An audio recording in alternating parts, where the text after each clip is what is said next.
Здравствуйте, меня зовут Найзабекова Асия. Я работаю в Бишкек-главархитектуре в отделе архитектурно-планировочного задания, ведущим специалистом.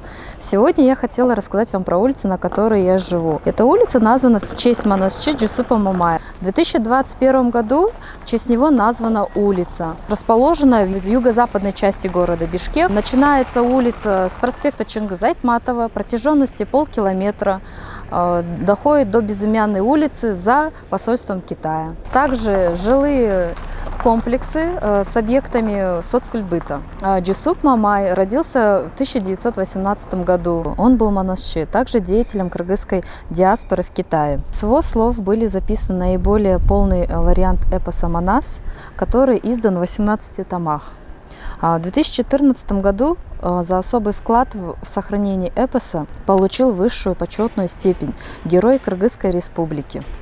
В 2019 году в Бишкеке установлен памятник в архитектурно-скульптурном комплексе «Манас» перед филармонией.